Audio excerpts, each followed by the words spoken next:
Anchor Pradeep Machiraju గురించి ప్రత్యేక పరిచయాలు అవసరం లేదు.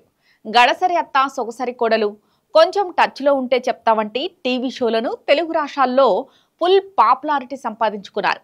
ఉత్తమ యాంకర్గా నంది అవార్డును కూడా గెలుచుకున్నాడు. తనదైన చలాకీ మాటలతో బుల్లితెరపై అలరించిన ప్రదీప్ 15 ఏళ్ల క్రితమే వెండితెరపై అడుగుపెట్టారు.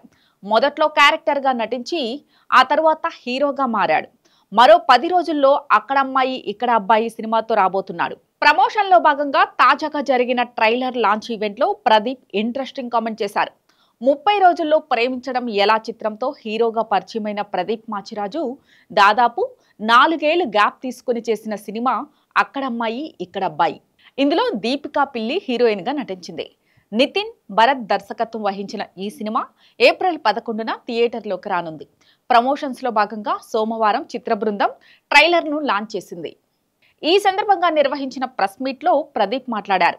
టీవీ నుంచి వచ్చిన వాళ్ళు సినిమాలకు టికెట్లు తెగుతాయా అని ఓ జర్నలిస్ట్ ప్రశ్నించగా, మంచి కంటెంట్ తో వచ్చినప్పుడు జనాలు తప్పకుండా ఆదరిస్తారని ప్రదీప్ సమాధానమిచ్చారు. టీవీ ఫేస్ అయినా సినిమా ఫేస్ అయినా సరే టికెట్ కొనుక్కుని 70mm లో సినిమా చూడడానికి ఆడియన్స్ రావాలంటే ఏదైనా ఎంటర్టైన్మెంట్ ఇవ్వాలి. స్క్రీన్ సైజు మారింది కానీ ఎంటర్టైన్మెంట్ మాత్రం మారలేదని మేం భావించాం. బుల్లితెర మీద ఎలాగైతే వినోదాన్ని అందించామో సిల్వర్ స్క్రీన్ మీద కూడా అదే ఎంటర్టైన్మెంట్ తీసుకురావాలనే ప్రయత్నం చేశాం. టీవీలో రోజు చేసేవారికి ఎందుకు టికెట్ కొనుక్కుని చూడాలనే దానికి రీజనే అక్కడమ్మాయి ఇక్కడ అబ్బాయి.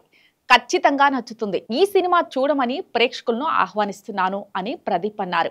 పవన్ కళ్యాణ్ నటించిన అక్కడమ్మాయి ఇక్కడ అబ్బాయి సినిమా టైటిల్ పెట్టుకోవడంపై ప్రదీప్ మాట్లాడుతూ, ఆ సినిమాకి ఈ కథకి అసలు సంబంధం లేదు. నాకు ఫస్ట్ స్టోరీ చెప్పినప్పుడే ఈ టైటిల్ అని చెప్పారు. ఈ కథకు సరిగ్గా సరిపోయే టైటిల్ ఇది. అందుకే కొంచెం ధైర్యం చేసి ఎంతో జాగ్రత్తగా సినిమా చేశాం. పవన్ మూవీ పేరు కాబట్టి భయం కూడా ఉంది. ఆ పేరు చెడగొట్టకుండా జాగ్రత్తగా తీశాం.